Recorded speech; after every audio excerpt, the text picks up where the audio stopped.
Hello everyone, মই Gitika Saikia channel সকলোকে স্বাগতম জনাইছো। আজি মই আপোনালোকৰ বাবে লৈ আহিছো এটা জাতিলাও ৰেচিপি।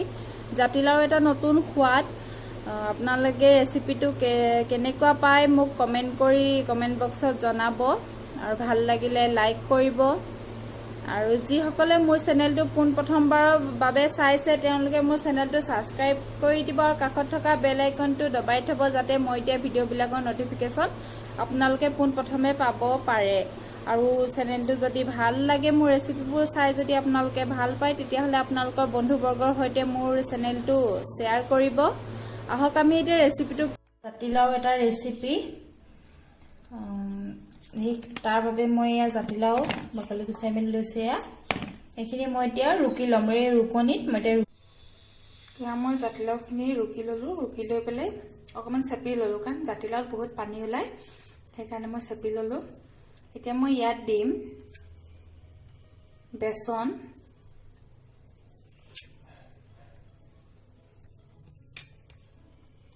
বেসন 3 চামুচ। জাতিলাও পৰিমাণটো চাই পেলাই আপোনালোকে বেসন দিব। ইয়াত দিম মই হালধি,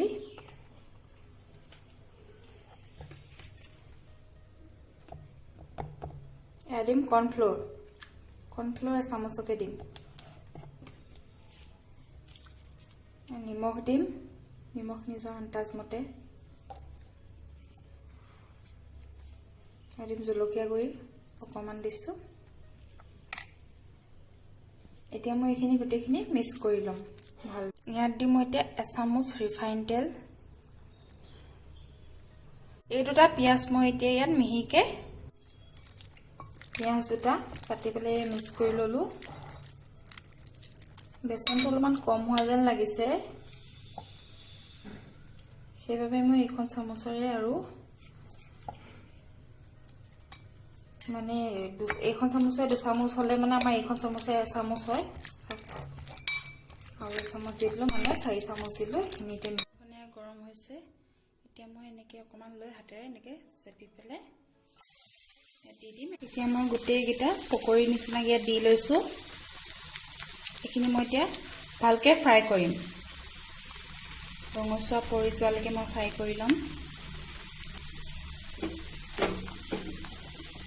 হাতেৰে মই চেপেটা কৰি দিছো। চামুচেও দিব পাৰি, মই হাতেৰে দিছো। এইখিনিটো মই কেৰাহীত দিলো, তেলত দি ললো চেপেটা কৰি। এতিয়া মই এইখিনি দিম অকনমান বেকিং দি এইখিনি মিক্স কৰি লম। এইখিনি দি বনাম মই জাতিলাওৰ পকৰি।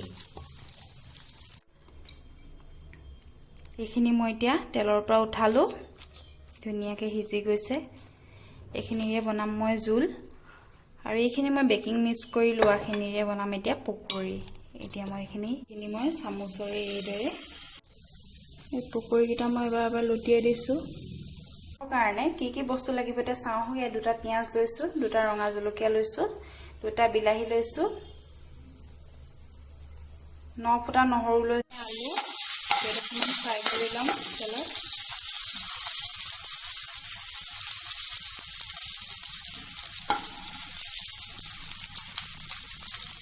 এতিয়া ফ্ৰাই কৰি লম। মই আলুখিনি ফ্ৰাই কৰিম। তেল আছিলে ইয়াত এই গোটা জিৰা, গোটা ধনিয়া আৰু সৰিয়হ আৰু ডাঙৰকে কাটি লৈছিলো পিয়াজ টুকুৰাকেইটা। 2টা পিয়াজ কাটি লৈছিলো ডাঙৰকে দিছো। নহৰু কিছুটা দি দিছো।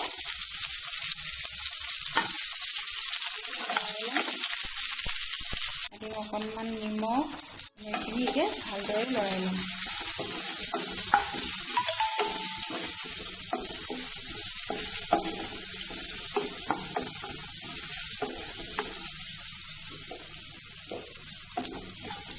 মই ইয়াত বিলাহী 2টা দি দিছো।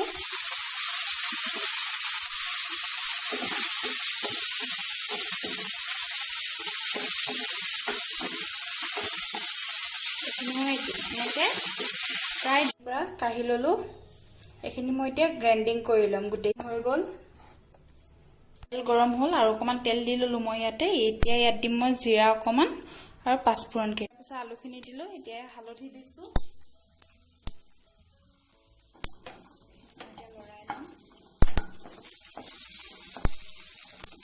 ফ্লেমটো কমাই লৈছোঁ, বাঢ়ি আছিলে। এতিয়া মই যিখিনি গ্ৰাইণ্ডিং কৰি লৈছিলোঁ সেইখিনি দি দিলোঁ। গ্ৰাইণ্ডিং কৰি লোৱা পেষ্টখিনি আলুৰ লগত দি এতিয়া 1 মিনিট সময় ভাজিম। এতিয়া 1 মিনিট সময় এইখিনি মই এতিয়া 1 মিনিট সময় ভাজিলোঁ। আলুখিনি মই কিন্তু বইল কৰি লৈছিলোঁ, মই ক'বলৈ পাহৰি গৈছিলোঁ প্ৰথমতে। আলুখিনি মই বইল কৰি লৈছিলোঁ। এতিয়া মই ইয়াত পানী দি দিছোঁ। এয়া হয় মিক্সাৰ জাৰটোত যিখিনি লাগি আছিলে সেইখিনি পানীৰে আখালি পেলাই এয়া পানী দিয়াৰ পাছত এইখিনি মই এতিয়া উতলিবলৈ দিম। যেতিয়া ভালদৰে উতলিব এইখিনি, মই ইয়াত তেতিয়া যিকেইটা মই পকৰীকেইটা মানে কি কোপ্তাকেইটা বনাইছিলোঁ জাতিলাওৰ, সেইকেইটা মই ইয়াত দি দিম। মই ইয়াত এতিয়া পকৰীকেইটা দি দিছোঁ।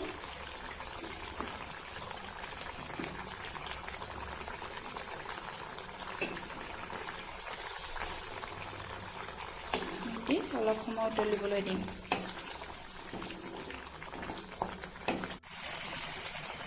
এইখিনি হৈ গ'ল। দেখিছে বৰ বেছি পানী ৰখা নাই, মই অকণ গ্ৰেভি টাইপত থৈছোঁ।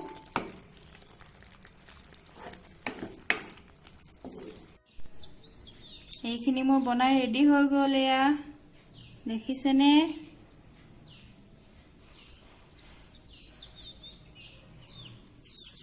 তাৰপিছত এয়া হ'ল মোৰ পকৰীকেইটা, যিকেইটা জাতিলাও পকৰী বুলি কৈছিলোঁ মই। এয়া এইকেইটা পকৰীকেইটা, এয়া পকৰী আৰু এইখিনি তৰকাৰীখিনি জাতিলাওৰ এটা নতুন সোৱাদ হয়। আৰু আপোনালোকে বনাই চাবচোন, কেনেকুৱা লাগে মোক জনাব কমেণ্টত। আৰু ৰেচিপিটো কেনেকুৱা পালে আপোনালোকে।